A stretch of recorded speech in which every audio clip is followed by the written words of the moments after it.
नमस्कार दोस्तों, job notifications 20 में आपका स्वागत है। दोस्तों, आज मेरे माध्यम से जो लोकार्पण है उनके पत्रकार का इंटरव्यू दर्शाया गया है, तो आप इस इंटरव्यू को आगे शॉर्ट तरीके से देख सकते हैं। पेपर को लेकर कोई चीजें नहीं लेंगे, लेकिन क्वेश्चन पेपर में ऐसी अनियमितताएं हैं जिनके बारे में हम बात करेंगे और एक के बाद एक मैं चाहूंगा आप ये सभी वीडियो को ना आगे शेयर भी करते रहिएगा, क्योंकि ये बहुत जरूरी भी है उन सब लोगों के लिए जानना कि क्या कुछ अनियमितताएं थी।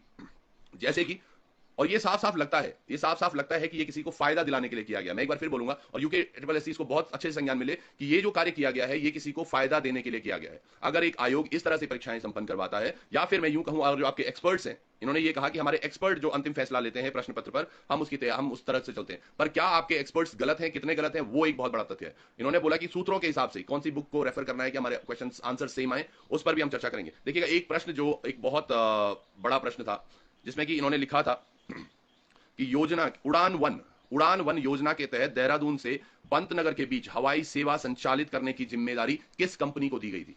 ये दोस्तों मेरे पास सारे डॉक्यूमेंट्स हैं, मैं पढ़ रहा हूं तो आपको ये नहीं लगना चाहिए। बट देन ये देखिएगा, एक चीज है इसमें, एक बहुत सिंपल सा नॉर्मल क्वेश्चन था कि पंतनगर से किस कंपनी को सेवाएं चलाने के लिए दी गई।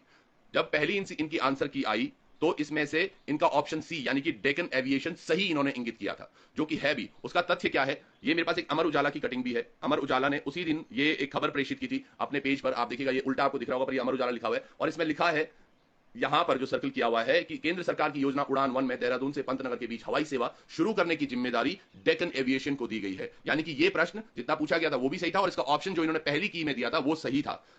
इसके साथ साथ टाइम्स ऑफ इंडिया का भी एक हमारे पास पेपर है जिसमें ये लिखा हुआ है। सबसे बड़ी बात जो इसको सबूत मानते हैं, ये जो मिनिस्ट्री ऑफ सिविल एविएशन का है, मिनिस्ट्री ऑफ सिविल एविएशन की वेबसाइट पर भी ये इंगित है कि this particular has been given to Deccan Airways. तो यानी कि अब दरअसल हुआ क्या है, ये प्रश्न गलत आंसर इसका दे दिया गया।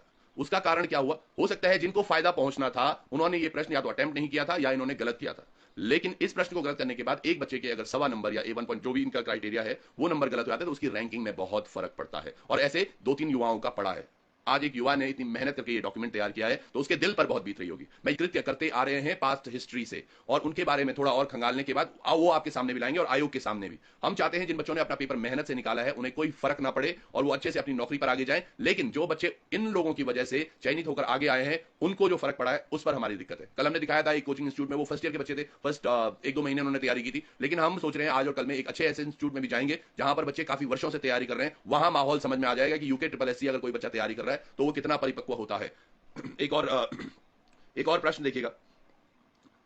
एक प्रश्न आया था कि भ्रष्टाचार के आरोप से बरी होने के बावजूद, ये एक ऐसा प्रश्न था जो गलत था। उसका कारण मैं बताता हूं, जो ये भाई ने मुझे समझाया है कि भ्रष्टाचार के आरोपों से बरी होने के बावजूद भी बंगाल का वह गवर्नर जनरल कौन था जिसने आत्महत्या कर ली थी। तो पहली बात है, बंगाल का कोई ऐसा गवर्नर जनरल था ही नहीं जिसने सुसाइड किया था। यानी कि ये प्रश्न गलत था। ये प्रश्न गलत था क्योंकि कोई भी ऐसा गवर्नर जनरल गवर्नर जनरल कोई था ही नहीं। जो हाँ, एक सुसाइड जो हुआ था वो एक गवर्नर ने किया था। और ये प्रश्न गलत कैसे है इसके भी साक्ष्य हमारे पास हैं, क्योंकि जो 1773 का रेगुलेटरी एक्ट जो हुआ था, 1773 में जो रेगुलेटरी एक्ट हुआ था, उसके बाद गवर्नर को गवर्नर जनरल बोला गया था, उससे पहले नहीं बोला गया था। और जो मरे थे, जिन्होंने ये सुसाइड किया, बंगाल के गवर्नर क्लाइव थे जिन्होंने सुसाइड किया था, और वो 1756 से 67 तक गवर्नर रहे। यानी कि वो जनरल गवर्नर नहीं थे। तो ये प्रश्न गलत था। अगर ये प्रश्न गलत था तो इसे डिलीट कर दिया जाना चाहिए था, लेकिन इसका जो क्लाइव आंसर था वो टिक करके उसको सही साबित कर दिया गया। और ये बुक भी आप देखिएगा, ये एनसीईआरटी पैटर्न पर बुक है जिसमें ये लिखा गया है। मैं ये देखने की कोशिश कर रहा हूं और मैं हैट्स ऑफ करता हूं आप सभी लोगों को जो यूके ट्रिपल एससी या यूकेपीएससी या अलग दो तरीकों की जो परीक्षाओं के लिए आप तैयारी कर रहे हैं। आप लोग वाकई बौद्धिक क्षमता में बहुत अच्छे हैं। और यकीन मानिएगा, आज चाहे कोई भी व्यक्ति आपसे कितनी भी फाइट कर ले, बुराई कितना भी अपना मुंह परचम उतारे, आप लोग हिल नहीं सकते, आप लोग झुक नहीं सकते, क्योंकि आपके पास वो ज्ञान का संग्रह है। जिस बच्चे ने ये सब तैयार किया है, ये देखिएगा उसने कितनी मेहनत की होगी। और इस बच्चे का दर्द ये है कि आज 1 नंबर से रह गया, केवल 1 नंबर से। घर पर कोई कमाने वाला नहीं है, 2 छोटी बहनें हैं जिनकी शादियां भी इसके जिम्मे हैं, और पापा भी बस कुछ नहीं करते। और इस बच्चे की अब बस एक ही दुआ थी कि हाँ, ये पेपर निकल जाता, क्योंकि जब उसने पहले आंसर की मिलाई थी तब ये निकला हुआ था। जो गलत हुआ है उसको ठीक किया जाए। बात की बात है कि उनको सजा मिले या किस तरह से उनको डिफेंड किया जाए, वो अलग सिचुएशन है। ये तीसरा क्वेश्चन था, यानी कि ये तीसरा क्वेश्चन था जिसमें कि काफी हद तक समीकरणें बदल जाएंगी। आप जानते हो कि एक एक नंबर कैसे ऊपर नीचे पायदान, क्योंकि एक पायदान पे करीबन 400-500 बच्चे बैठे होते हैं, 4-5 हजार बच्चे बैठा होता है एक नंबर पर। तो उन सब का समीकरण किस तरह से बदला होगा, इन 2-3 क्वेश्चन से वो आप समझ सकते हैं। एक और प्रश्न है कि उद्गम के आधार पर शब्द समूह को कितने भागों में बांटा गया है। इसका आंसर एनसीईआरटी में दिया हुआ है। ये देखिएगा, मैं आपको बताऊं, एनसीईआरटी में इसका आंसर साफ साफ दिया हुआ है, स्रोत या इतिहास के आधार पर इनको 5 भागों में बांटा गया है, जिसमें कि साफ साफ उसके ऑप्शंस भी दे रखे हैं, तत्सम, तद्भव, देशज, आगत और संकर, यानी कि 5 चीजों को दिया हुआ है और ये एनसीईआरटी में है। और क्या हुआ, आयोग ने इस प्रश्न को गलत कर दिया, डिलीट कर दिया। ये बहुत बड़ी बात है। जो प्रश्न बच्चों ने सही किए हुए हैं, जो बिल्कुल सही एक चीज थी, एनसीईआरटी ही तो फॉलो करने, कल हमने बात की थी ना, उन्होंने बोला हाँ एनसीईआरटी फॉलो करो, या फिर कुछ ऐसे लेखक जो प्रतिष्ठित हो उनकी किताबें फॉलो करो, पर ये तो एनसीईआरटी में साफ साफ लिखा हुआ है कि उद्गम के आधार पर शब्द समूह को। अब ये चौथा प्रश्न है दोस्तों, अगर ये 4 प्रश्नों में इस तरह से अनियमितताएं हुई तो सोचो इसमें ग्राफ कहां गया होगा। एक भाई हमें बोल रहे कि आप दोनों पक्षों पर ध्यान दें। मनोज पासवान भाई, मैं आपसे ही बात करता हूं। चलिए मनोज जी, मुझे लगता है शायद आपका पेपर अगर निकला है, मैं दोनों पक्षों की बात कर रहा हूं, आप समझने की इस तरह से कोशिश कीजिए इसको। आपका निकल गया आज, अच्छी बात है, हमें खुशी है उस बात की, और बहुत अच्छी आपकी मेहनत रंग भी लाई है। लेकिन मेरे भाई, वो बच्चा जो आपके साथ ही बैठा है समकक्ष, और उसने भी उतनी ही मेहनत की है, लेकिन इन चंद अनियमितताओं की वजह से आज वो वंचित रह गया और उसकी जगह पर वो लोग पहुंच गए जिन्हें होना नहीं चाहिए था।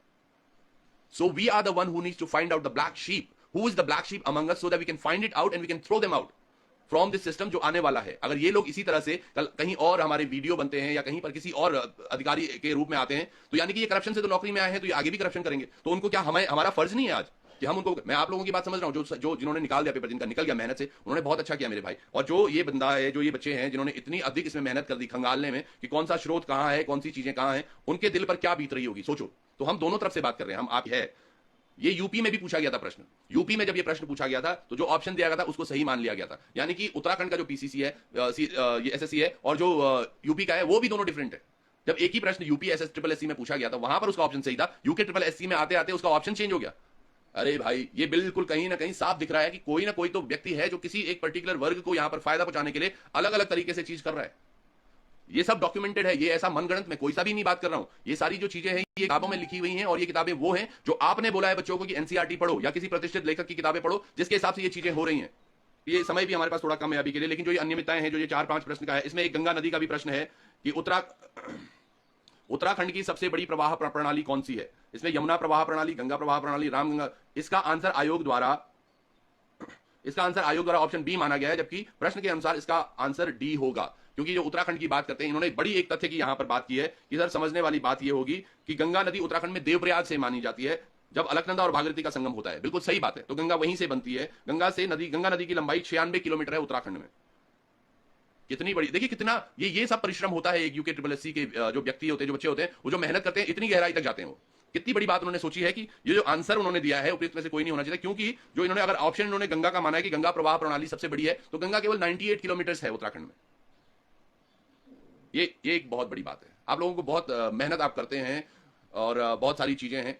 जैसे अभी मनोज पासवान जी कहते हैं कि तो गौमुख से क्यों निकली है गंगा, बिल्कुल सही बात है। ये देखिए, ये तथ्य जरूर है। मनोज पासवान जी का आंसर मैं चाहूंगा ये भाई जरूर दें। अरुण सिंह, आप देखिएगा, जैसे ये बोल रहे हैं, आपने ये लिखा है कि देवप्रयाग से निकलती है, ये बोल रहे हैं कि गौमुख से क्यों माना जाता है, तो कुछ इसी तरह के तथ्य, और ये सब तभी तय हो सकते हैं जब दो आप जैसे विद्वान जो सब्जेक्ट के ज्ञाता हैं एक दूसरे के सामने बैठे और कुछ बात करें। पर ये प्रश्न फिलहाल मैं आपको बता दूं, ये हम आयोग के सामने लेकर जाऊंगा मैं इनको, ये आपके सामने लाना इसलिए जरूरी था अभी, क्योंकि आपको पता लगते रहना चाहिए कि अभी लोकार्पण क्या कुछ कर रहा है। और ये केवल इसलिए भी है जरूरी क्योंकि आप सब लोगों की पीड़ा हम समझ रहे हैं। जो बच्चे नहीं निकले हैं, जो बच्चे कम नंबरों से रुक गए हैं, उन सब का कारण है ये क्वेश्चंस डिलीट होना। और जो बच्चे निकल गए हैं, आप सब लोगों को बहुत बहुत मेरी शुभकामनाएं भी। और यकीन मानिएगा दोस्तों, अगर ये चीजें होती हैं तो आपके नंबर बढ़ेंगे ही, कम नहीं होंगे। हो सकता है आपकी पोजीशन भी और अच्छी हो जाए। तो हम सबके लिए बस हमें वो ब्लैक शीप्स निकालनी है, जो काले भेड़ है हमारे बीच में, उनको निकालकर यहां से आगे भेजना है, ताकि वो सब लोग जो अड़िंगा आप सब लोगों की कामयाबी पर आज बैठे हुए वो सब ना हो।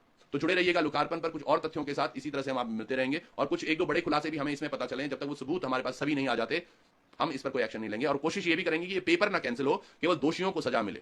जुड़े रहिएगा लोकार्पण पर। बहुत बहुत धन्यवाद, नमस्कार। तो दोस्तों, आपके इस विषय में क्या विचार है, कमेंट सेक्शन में ज़रूर बताइएगा।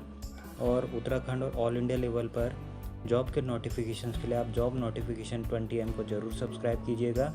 यहाँ आपको शॉर्ट तरीके से हर प्रकार के जॉब के नोटिफिकेशंस आप तक पहुँचाए जाते हैं। तब तक के लिए अपना ध्यान रखिएगा। धन्यवाद।